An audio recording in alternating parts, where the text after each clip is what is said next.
Terminez la semaine en beauté sur Pépé Soupe en suivant l'actualité dans Pépé News.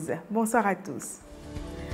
Un domaine d'activité dont on parle le moins a été touché par la cherté de la vie, celui de la poissonnerie. En effet, avec la flambée des prix, il faut débourser plus qu'auparavant pour avoir un carton de poisson. Et ce n'est pas Quadio Jean-Marius, propriétaire d'une poissonnerie, qui nous dira le contraire.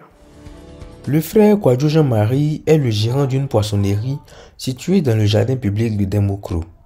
Il est gérant depuis 1 an 6 mois. Après son BTS, ne trouvant ni stage ni emploi, il décide de se jeter dans cette activité. Il nous explique la hausse des prix du kilo, du poisson, thon, les trucs, tu vois un peu. C'est qui est celui-là? Il faut suivre sur les Bon, pour le moment, le kilo de poisson est un peu élevé. Nous vendons actuellement le kilo à 1400 CN, contrairement au mois passé. Bon, avant, nous vendons le kilo souvent à tâtonne entre 1150, 1100 francs, souvent 1200. Mais aujourd'hui, le kilo de poisson est à 1400 CN. Bon, ce qui explique cette élévation est la cherté de la vie. Parce que si vous pouvez le constater, les poissons viennent dans des sacs. Voici les sacs. Ce matin même, j'ai reçu mon stock. Voici les sacs qui sont là-bas. Et je m'approvisionnais avant un sac de peut-être 60 à 62 kilos à 58 000, 60 000. Mais aujourd'hui, le sac ne fait que 50 kilos et le coût est très élevé, jusqu'à 75 000, 72 000 francs le sac. Et pour faire venir un sac de poisson à Dembocro, il y a le coût du transport du port à Adjamé et encore il y a le coût du transport d'Adjamé, ce qui sous-entend la carte du TB à Dembocro. Ah, mais vous avez vu, non? C'est ça qui est là aussi. C'est-à-dire que dans le pays là, il n'y a pas bara même qui est facile. Tout ce que nous on peut dire là, toujours, c'est ça on dit. Bon courage seulement. C'est tout, tché. Parlons à présent de ce personnage qui a eu le privilège de s'occuper du jardin de la maison présidentielle du père fondateur Feu Félix Houphouët-Boigny à Yamoussoukro. Monsieur Nguessan y travaille comme fleuriste depuis 1983. Si vous vous demandez à quoi ressemble la journée d'un travailleur au palais du premier président de la Côte d'Ivoire, suivez cet élément. Au feu du lac au Caïman de Yamoussoukro se trouve le petit espace de jardinage du père Kofi Nguessan Francis. Lui là, en temps normal, il est jardinier à la présidence, c'est-à-dire dans la maison du vieux. Là-bas là, il se charge de l'entretien des espaces verts. Tu vois, non, genre, les trucs habituels de jardinier quoi. Maintenant là non, les week-ends ou bien les jours fériés, genre quand il n'est pas trop chargé là-bas là, il vient se reposer ici. Bon, le prix des plantes là, ça dépend quoi.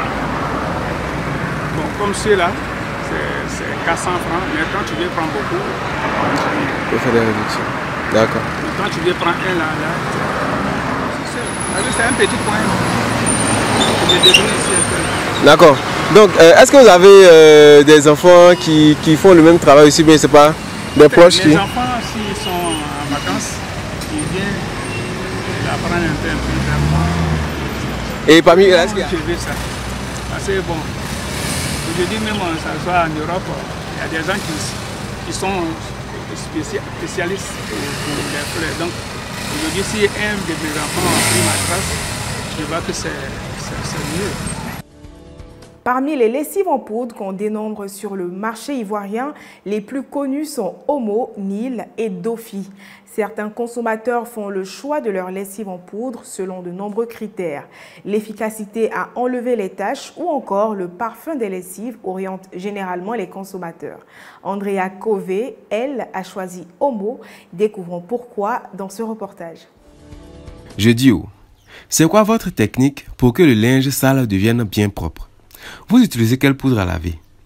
Et puis là, il y a des gens, ils n'ont pas beaucoup d'habits, hein, mais là, ce qu'ils ont là, c'est toujours nouveau. Comment vous faites même? Mettez en commentaire, ça peut aider quelqu'un. Moi, j'ai toujours préféré Omo parce que Omo, ça enlève plus rapidement les taches que Nil. C'est ce que j'ai remarqué. Oui, quand je trempe les habits avec Nil, ça met plus de temps qu'avec Omo. C'est lequel tu préfères le parfum? Moi, je ne fais pas attention au parfum. Je cherche juste enlever les taches. Ah, mais en général aussi, là, quand ils font là, ils parlent du parfum, du fait que ça mousse, tout ça. Ça c'est pour la pub. Si on veut parler de parfum là, moi je vais prendre Dofi parce que Dofi ça sent très bon, surtout citron.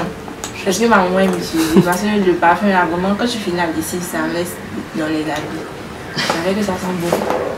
C'est pas si efficace que Omo. Omo c'est plus pour les tâches. Maintenant si tu veux avoir les deux, tu veux mettre les deux pour la lessive aussi. Ça fait rien. Tu mets ça pour l'efficacité, je mets Dofi, le parfum. Puis de toutes les façons, Dofi va prendre le dessus sur Omo. Parce qu'au Omo là, on sent pas. Moi je vois pas que ça sent bon. C'est juste un parfum de lessive. Bon. Dofi sent bon. Nil est beaucoup. Omo est puissant. C'est pas facile de faire un choix, hein. Et vous, c'est lequel vous utilisez? Et pourquoi? Merci chers internautes d'avoir suivi PP News. Je vous laisse avec le quiz de ce soir. D'ici là, portez-vous bien.